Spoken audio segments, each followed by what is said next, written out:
Welcome to our channel. I'm telling you life stories. Listen carefully and don't forget to like and subscribe to the channel so as not to miss new videos. Then we started.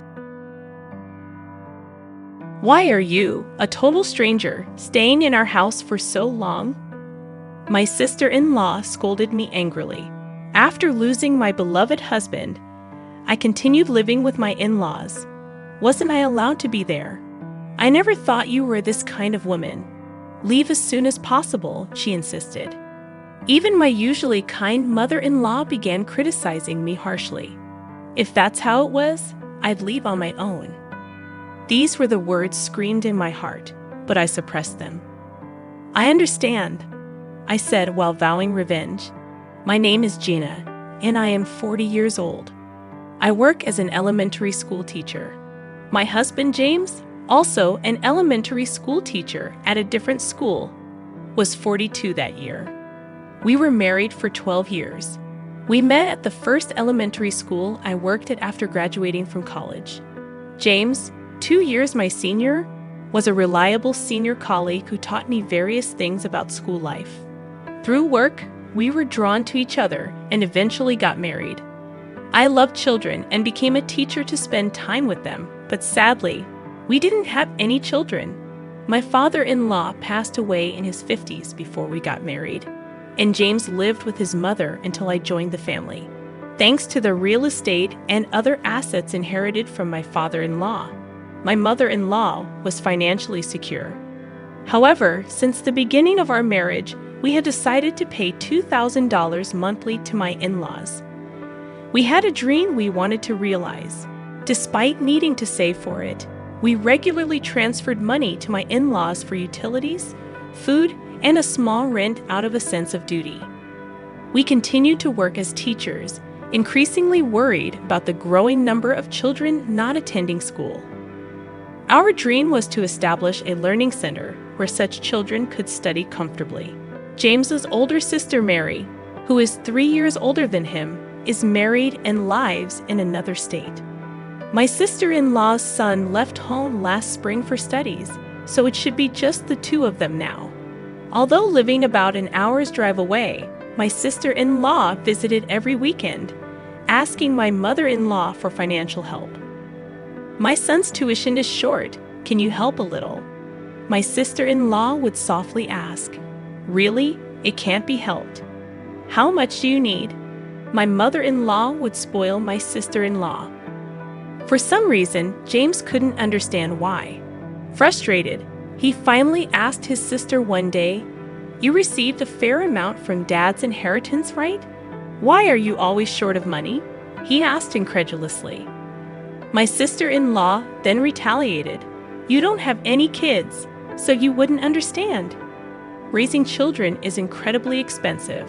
You talk about inheritance, but that money can't last forever." However, my sister-in-law's spending was clearly excessive, even in my eyes. Once she asked for money for education, another time for home repairs, and before that for food. Every time, my mother-in-law would give my sister-in-law a considerable amount. I couldn't understand why. That day, we went to our respective schools as usual. An ordinary morning, the usual scenery, until that phone call. I received news that James had collapsed and was rushed to the hospital. Urged to hurry there, I exclaimed in shock, "What?" My husband collapsed. Confused, but upon reaching the hospital, I found James unconscious, and he had to undergo thorough examinations. I wished it was all a bad dream, but despite aggressive treatment, James passed away that night. Faced with this unexpected event, I didn't even have time to cry. Immediately taking leave from work to arrange the funeral, I felt I couldn't mentally survive otherwise. My mother-in-law, likely more heartbroken than me, courteously received the mourners throughout the funeral. It was an opportunity to meet my sister-in-law's family again, my sister-in-law, husband Robert, and their son Alex, who was a college student, helped devotedly. However, my sister-in-law herself didn't seem to grieve over her own brother's death. It almost seemed like she was happy about it. After James's funeral, I returned to my mother-in-law's house My sister-in-law's family said they had other things to do and went home without dropping by. Then, my mother-in-law spoke quietly. "Gina, I never thought being bereaved of my son would be this lonely." Hearing these words, my pent-up sadness burst out, and I broke down crying. "If it's okay with you, Gina, would you stay in this house forever? I'm lonely living by myself." My mother-in-law spoke kindly to me.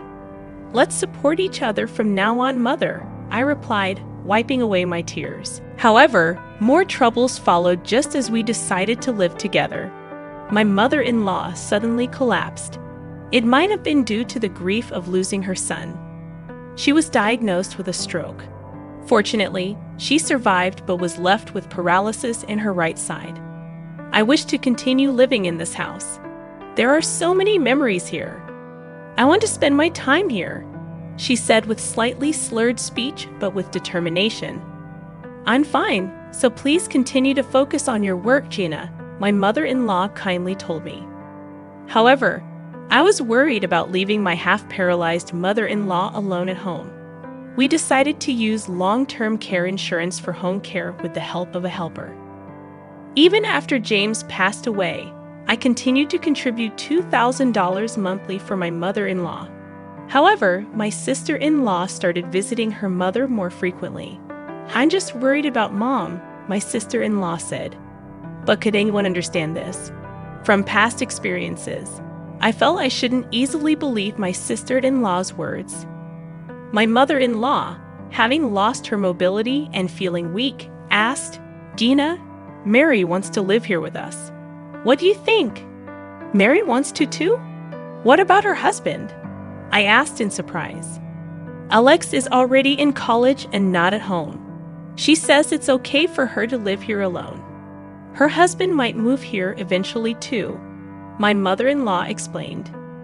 I felt uneasy and asked frankly, "If you think it's good, I won't oppose it. But what about me?" "What are you saying, Gina? You're like a daughter to me. It's totally fine for you to be here," my mother-in-law assured me.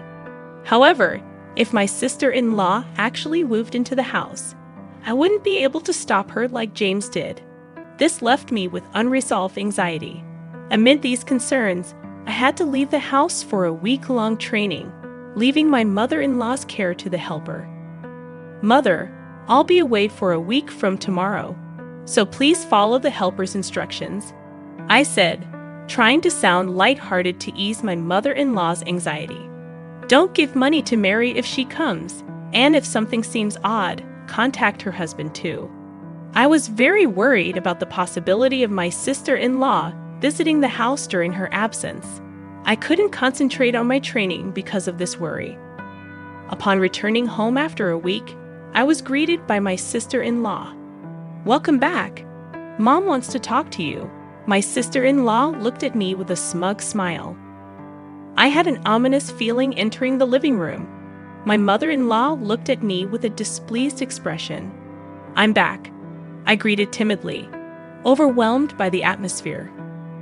"Gina, were you trying to kick me out and put me in a facility?" My mother-in-law suddenly accused me with anger. Confused by the situation, my sister-in-law chimed in, "Hey, Gina, remember what you said before?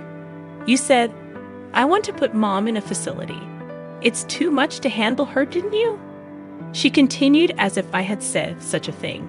"It's okay, since you're a stranger anyway. I'll take care of Mom from now on. So you don't need to be here anymore," my sister-in-law said to me with a deliberately harsh face. My mother-in-law also showed her anger, screaming at me with a fierce look. "I can't believe it. You're a nuisance. Just leave quickly. Understood?" "I will leave." With no strength to argue back, I held back my tears and started packing my belongings, leaving behind the items filled with memories of James. I took only the essentials and left the house. "Thank you for everything," I said at the entrance, to which my sister-in-law, eager to drive me out, said, "You're still here? Leave quickly." A mix of sadness and frustration greatly disturbed my heart. Being driven out of the house, I returned to my parents' home without notice. "What happened, Gina? What's with the luggage? My mother couldn't hide her surprise at my sudden return. Sorry for the suddenness, but right now, I don't want to talk about it. I'll go to work from here, so please leave me alone for a while. The room I used to occupy at my parents' house was now empty. I laid down the luggage on the floor and gazed at the ceiling, letting my thoughts wander. What did my sister-in-law plan to do with her own family? My mother-in-law had mentioned that Robert might eventually move in with her, but I never sensed such intentions from my sister-in-law. I wanted to think it was none of my business anymore, but I couldn't stay silent when I thought of my mother-in-law. Then, I remembered something. The day before James collapsed, he tried to tell me something and was about to hand me an envelope, but he was called away by his mother, and I never got to hear about the envelope from him. What could be inside it? Could it be a will? I was worried. Hesitantly, I opened the envelope and checked its contents. Seeing what was inside the envelope, I was astonished. The next day, I left for work from my parents' house, reported my training to the principal, returned to my duties, and ended the day as if nothing had happened. "Excuse me, I'm leaving now," I said as I prepared to leave. And a colleague said to me, "You must be tired from the training. It must have been tough losing your husband. Don't overdo it." However, the reason I was in a hurry to get home wasn't due to fatigue or the sorrow of James' death. I needed to contact Robert and ask about the situation with my sister-in-law. Considering it might turn into a serious conversation, I was hesitant to use my personal phone in a public place where anyone could overhear. On my way home, I sent an email to Robert expressing my desire to talk to him in person. "I have something to talk about regarding my wife too," Robert replied immediately. When I got home, I locked myself in my room and called Robert. He seemed to have been waiting for my call and responded immediately. "Gina, I'm glad. I was just about to contact you." Robert started with a relieved voice. I told him about Mary staying at her mother's house and went on to explain that she was making false claims. "Oh, you are?" my mother said, surprised at Robert's sudden appearance. "Yes, he's the husband of my late husband's sister." "Mom, you've met him before, haven't you?" I explained. My mother couldn't immediately recall who he was but eventually remembered. Yes, I've seen him before." Seeing my mother's realization and joy, I explained, "Actually, I wanted to consult him about my husband's family matters." After leading Robert to the living room and briefly exchanging greetings, I took out an envelope. "I want you to see this." The envelope contained several photos and a report. As I spread the photos and the report in front of Robert, he exclaimed in surprise, "What is this?" The photos showed my sister-in-law with a young man enjoying herself at a nightclub and heading to a hotel. The report from a detective agency detailed evidence of my sister-in-law's expenses. James entrusted this to me before he passed away, and since he died before we could discuss it, I had only recently looked at it. I explained the situation to Robert. James had suspected his sister of reckless spending and had secretly commissioned an investigation intending to discuss the results with me. But he passed away before he could. Robert trembled with anger at the photos. I thought she was frequently leaving the house, but to think she was doing this. With a sigh full of indignation, Robert said, "Gina, can you come with me right now? This situation can't be ignored." I had intended to do so from the start and nodded immediately. 30 minutes later, we arrived at my mother-in-law's house and rang the doorbell. "It's Gina." "I've come as promised," I said, and soon heard my sister-in-law's annoyed voice. "How long do you plan to make me wait?" The sound of unlocking the door came, and the door opened. "Come in," my sister-in-law greeted us. But upon seeing Robert, she tried to close the door. Robert quickly grabbed the doorknob. "Mary, we need to talk. Can you listen for a moment?" he said, holding the door. His voice was calm, but his anger was palpable. My sister-in-law struggled to close the door, but couldn't overpower the man's strength, and eventually had to leave it open. Fine. What you want? She said, allowing us to stay at the entrance, seemingly not wanting my mother-in-law to be aware of Robert's unexpected visit. Is that you in these pictures? Who's the man next to you? Robert asked, confronting his wife with the photos. Where did you get these? No way. Mary was shocked upon seeing the photos. Do you remember? Well, who is this? Answer me. Robert, usually mild-mannered, pressed his wife. Just a friend. Can I have young friends? My sister-in-law retorted, defensively. Don't lie. I know everything. Robert yelled at her. Why? Who told you? Realizing my sister-in-law could no longer continue her lies, she looked defeated. Your late brother James was concerned about your spending and had it investigated. Robert calmly revealed the truth. You demanded money from your mother and squandered it all on a nightclub. I'm aware of the entire situation. Robert continued, trying to contain his anger. It's hard enough to pay for Alex's tuition, and you exhaust our living expenses and still dare to ask for more money. What a comfortable life, huh? He continued, his voice filled with rage. His anger did not subside.